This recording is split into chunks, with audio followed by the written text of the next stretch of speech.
Silavê var baş hevanno, hûn zanin ez li xerîbiyê me, li mîvandariyê me, ez spas dikim ji xwediyê malê re mazûvan jê re dibêjin, her hevin. Ez ê îro behsa gera xwe bikim, ez li Parîsê me. Ez îro çûm serdana taziyekî, piştî demekî dirêj kesekî ji xizmê me wefat kiribû. Ez heman navê wî bînim ser ekranê, Mele Seîd Polat ji Xunûsê, ji gundê Burhanê. Xizmekî me ye, eqrebayê me ye, kesekî emir kiribû. Yani gîştibû heta 35 salî.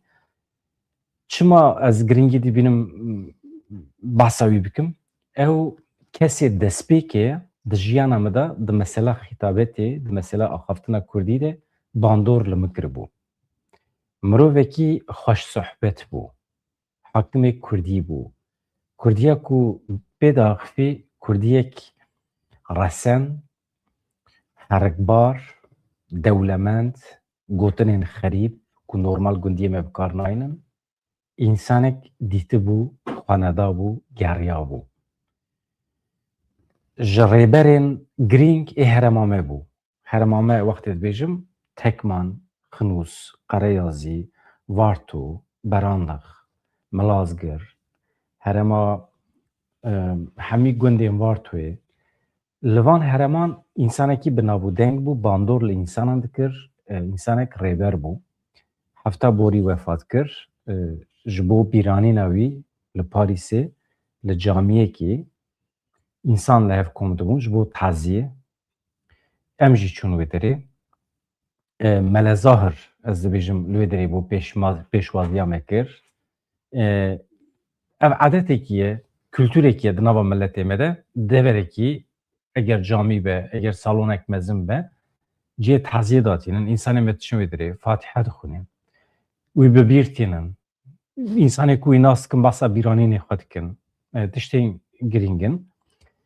Bi vê wesîlê em jî çûn wê derê. Bi vê yani ez dixwazim spas bikim ji wan re. Dotmama min Mehbûb xanim li wê derê bû. Wekî din zavê me ji xwe Hecî Nûrî li wê derê bû, pêşwaziya me kirin. Me got tevê Mele Zahir û gelek însanên me ê Vartûyî li wê derê bûn. û me firq kir ku her kesê ku tê wê derê li me temaşe dike. Çavê wan, guhê wan ser kanala me ye û gelekî wan spasiya me kir. Ji ber ku em bûne navûdengê wan, em bûne wekîlê wan, em bûne berdevkê wan. Tiştên di dilê wan re derbas dibe em ji însanê xwe re radgihînin. Wê derê me hîs kir ku em têne temaşekirin. Em me dît ku bala xelkê li ser me ye, dibe em hinek baldar bin. Tiştî ku em dibêjin dikare bandor li însanan bike. Li wê derê jî me anî ziman. Ez Mele Seîd 105 salî xwe de wefat kir. Çawa bandor li min kir? Ez hema wî ji hevala re bibêjim, paşê ez derbasî meseleyên siyasî bibim. Ez derdora 15-16 salî bûm. Meseleyekî me civakî hebû.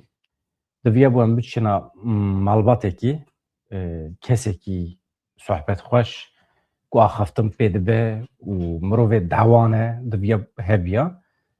Diya min jî dawe li wî kir, gazî kir, ji bo ew jî bi me re were hat. Heta wê demê ez fêr bûme di nava gundiyê me Kurdan de eyara deng pir tune bû.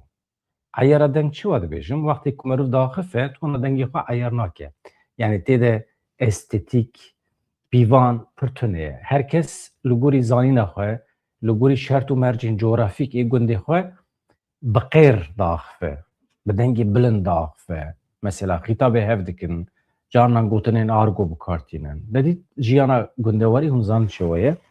Piraniya Kurdê me gundî ne ji bo wî dibêjim.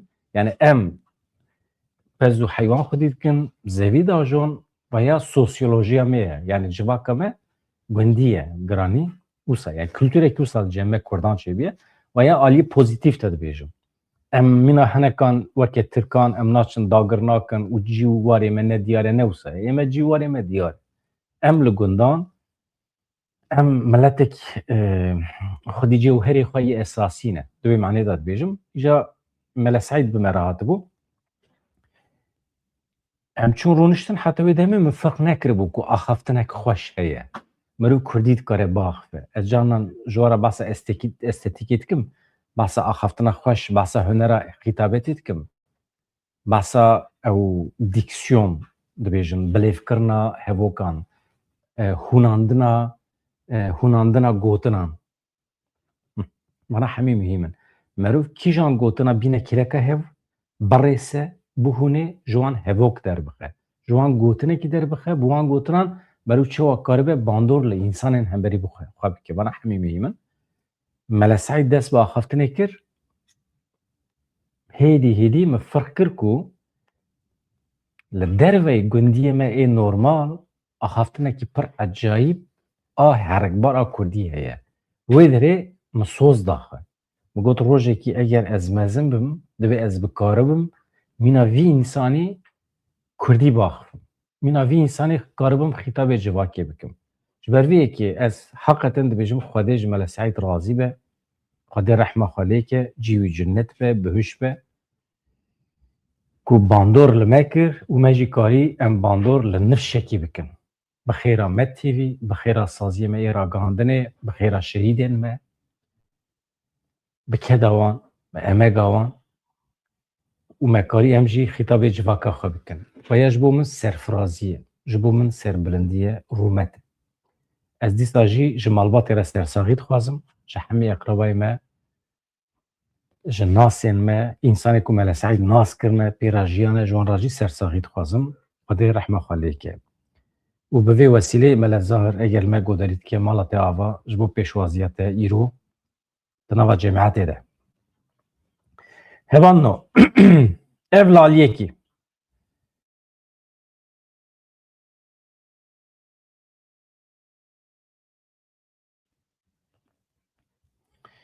Niha Tirkiye hevan no dest pê kiriye, ez hema vêya bînim ser ekranê, deqekî.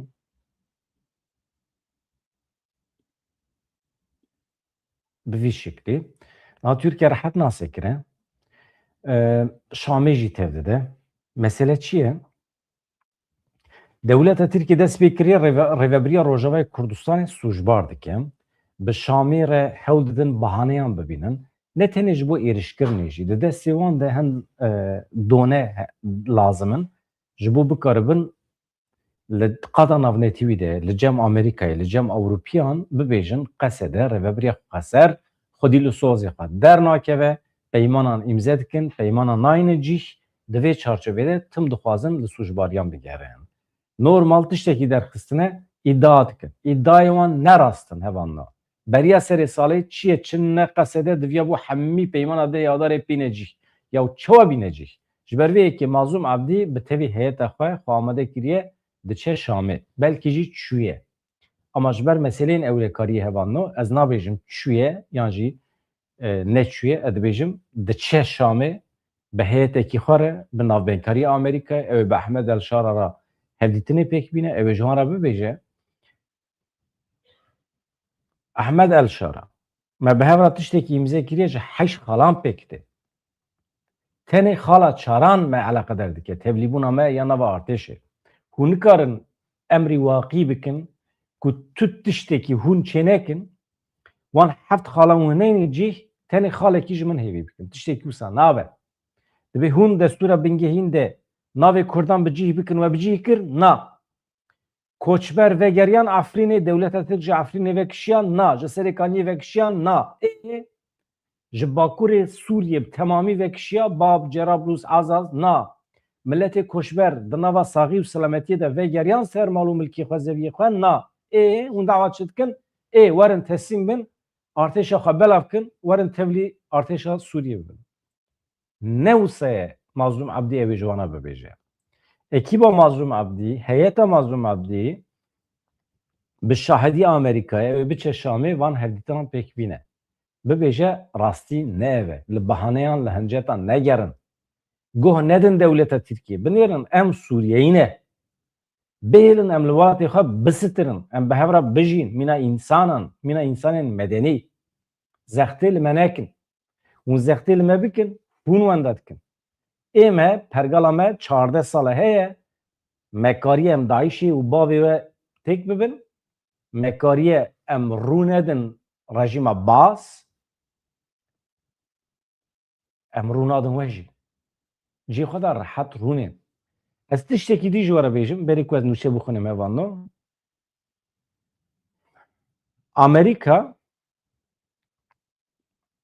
Amerika hêzên koalîsyonê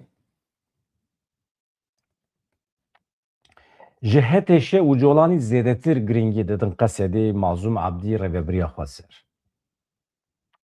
Vîya dixwazim hûn zanibin. Wextê ku ez dibêjim hin tişta zanim dibêjim. Amerika bi çavekî demborî li hetêşê û rêveberiya Şamê a demkî dike. Ji xwe navî ye rêveberiya demkî ya Şamê. Bi çavekî demborî lê dinêre. Yanî dibêjin îro heye sibê tune. Lê bi çavekî daîmî li Qesedê li rêveberiya xwe ser dinêrin. Hem ji aliyê mantiq ve em nêzî hevin, em hin nirxên xwe ê mirovî em bi hev re parve dikin, em û hêzên koalîsyonê, ji ber ku nirxên mirovî hevano, ez behsa medeniyetê dikim. Medeniyeta îroyîn, wekheviya jin û mêr, demokrasî, danûstendin, wefadarî, ticaret, dadmendî, edaletê de. Edaleta ku em dixwazin bînin welatê xwe, edaleta li Amerîkayê al welatê Ewropayê nêzî heve.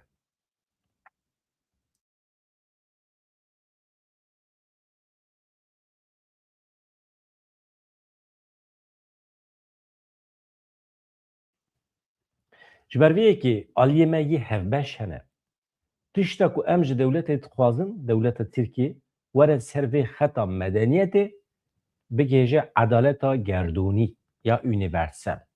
Ji ber vê yekê derdê me bi dewleta Tirkiye re. Ji ber vê yekê dawa me çareser nabe.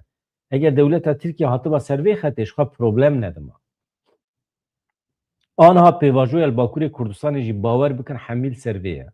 Yani were ser xeta medeniyetê, dadmendî, edaletekî universel bikaribe pêkbîne li welatê me. Ne Tirkiyeya bê terör, lê edaleta gerdûnî. Tirkiyeya bê terör tiştekî şaş e, heqaretekî ye li Kurdan e, em bang li Partiya Demê û hemî partiyên din dikin li hember vê heqaretê derkevin. Vê yekê normalize nekin. Ne rast e. Tirkiye bê terör gotinekî heqaretê ye li milletê Kurd. Tu car em terorê qebûl nakin. Tu car em qebûl nakin ku em sûcdar in. Sûç tune ye. Yek sûçeke ye ew jî ji aliyê dewleta Tirkiye ve hatiye pêkanîn, înkarkirina Kurdan e. Hemî sûç di çarçoveya vê pêkanînê de derdikevin holê. Yani dewleta Tirkiye Kurdan wextê tune be hesibîne, êdî her sûça ku derdikeve ew jê berpirsiyar. Wisa nekira êdin jî nedibû. Şer îro eger hebe berpirsiyar dewleta Tirkiye. Hevan da Fermandarê Giştî Hêzên Sûriya Demokratîk Qesedê Mazlûm Ebdî ji bo hevdîtinên bi hikûmeta Sûriye re wê biçe Şamê tê gotin wê bi Serokkomarê Demkiyê Sûriye Ehmed El Şara re jî hevdîtinekî pêk bîne. Rêveberiya xwe ser plana çûyîna Mazlûm Ebdî ya Şamê piştrast kir. Rast e ew biçe ya îro çûye ya ew ê sibê biçe ya jî çûye hatiye hê eşkere nebiye. Vana hemî meseleyên ewlekariyê normal e hevan da. Yani ne hûn divê qusûra me binêrin, ne em wekî nûçegihan li qusûra wan dinêrin. Normal e merov wan daxuyaniya nede. Dedi îşê dewleta Tirkiye merov nizane.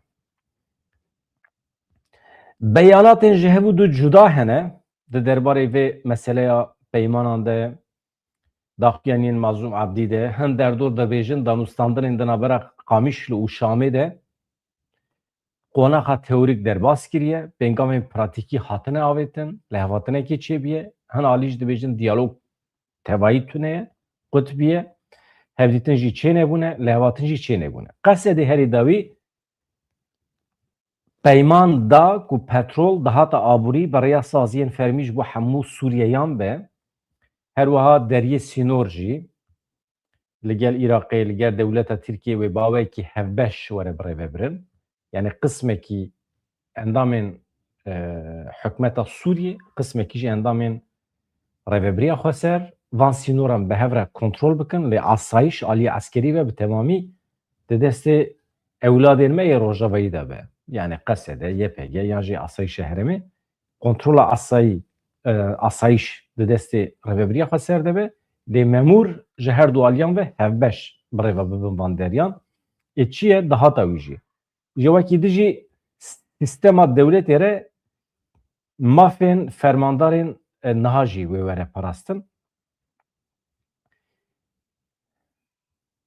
Yani çi qas memûrên Rojavayê Kurdistanê hene, fermandarên Rojavayê Kurdistanê hene, ew ê girêdayî wezareta parastinê bin. Hinekî wan girêdayî wezareta navxweyî ya Sûriyê bin, memûrên sivîl ê eskerî wezareta parastinê. Maaşê wan jî ji wê derê tê dayîn. Hemî xizmeta ku ew ê bikin, xizmeta Sûriyê dikin. Pir normal e. Pir normal e. Yani memûrên Rojavayê Kurdistanê çima maaşê xwe ji merkezê negirin. Wextê ku maaşê xwe ji merkezê bigirin ji Şamê, wê demê çi dibe? Petrola Rojavayê Kurdistanê jî pir normal e merû bi Şamê re par vedike. Lê ne hemî. Qismekî merû ser dikare li hev bike. Ji ber ku ew petrol dibe milletên din ê Sûriyê jî karibe jê fayde bibîne. Yani merû dikare li ser li hev bike. Niha sîstema îdarî jî heye. Sîstema nenavendî da rêveberên me ê Rojavayê Kurdistanê îsrar dikin. Aloziyên li Helebê li pêşiya vê peymanê bûne astengî. Aloziyên li Helebê mi vê sibê bu ara vîdeoyekî par vekir hevano me çi got derket holê ku çeteyên girêdayî dewleta Tirkiye li Helebê problem derxistin. Êrişê ser taqên her du Kurdan kirin. Normal wan jî qebûl kiriye ku girêdayî wezareta parastinê a Sûriyê. Lê belê Sûriye xwedî li wan dernakeve hakimê meselê nine. Nikare wana kontrol bike. Çeteyên dewleta Tirkiye. Lê dewleta Tirkiye dikare wana kontrol bike. Lê nake. Dewleta Tirkiye talîmat dide wan. Ji wara lambeya kesk vedixe ji bo ku bikaribe Kurdên her du taxan bide koçberkirin. Demografiya Helebê biguherîne. Wana adetê wan. Veya bi zanebûn vî işî dikin. Niha ev êrişa dawî ya li ser Helebê bu sedem ku peyman pêk neyê di pratikê de. Bu sebep ku pêşî li vê peymanê weregirtin, alozî zêdetir bibin, ji xwe armanca wan ew e ku hinekî krîz derbixin ji bo pêk neyê. Wextê ku behane bikeve destê wan. Sibê du sibe ew ê bikaribin tujbar bikin. Bibêjin te peyman pêk neanî. Me pêk neanî sebebî wî hene. Yek, xalên ku we eleqedar dike we pêk neanî, du we problem derxist, we şer derxist. Di nava vî şer û pevçûnê de ez îmkana ku bikaribe ez çekan dayînim heye? Na. Ha, wê demê nabe. Qesedê herî da wî çi kir? Got tamam. Heta serê salê nebe jî di nava meha çile de ez ê çi bikim? Ez ê qismekî ji van peymanan, ji van xalan ez ê di pratikê de pêk bînim. Em ê bikaribin pergalekî di nava xwe de pêk bînin li ser lehvatinekî çê bikin. Mazlûm Ebdî ji bo vê armancî îro çûye Şamê yani. Çûye Şamê ew ê hevdîtinê çê bike. Li gel guftûgoyên Şamê rewşa meydanî ya li Helebê hinekî aloz bîye di van demên da wî de her du alî hev du bi binpêkirinê sûjbar dikin. Qesedê radigihîne ku komên çekdariyên girêdayî hikûmeta Şamê êvara Înyê bi tang û topan bi çekên giran êrişê taxan kirin. Piraniya wan Kurd in, tabî Ermenî jî hene, Xrîstiyan hene, Sûriyan hene di nava wan de. Qesedê parasvanê hemiyan e. Yan jî asayîşa her du taxan parasvanê hemiyan e. Li wê derê dibe em bikaribin pergala xwe biparêzin. Ew muhîm e. Niha ev ziyareta Mazlûm Ebdî wekî hewleke niyeta baş ya ji bo bi cîhanîna peymana dehê adarê tê dîtin. Ew ew wisa ye. Hevan no. Niha ez bawer dikim sibê şûm va mesele wê germtir bibe, mesele wê derkeve holê, zelaltir bibe.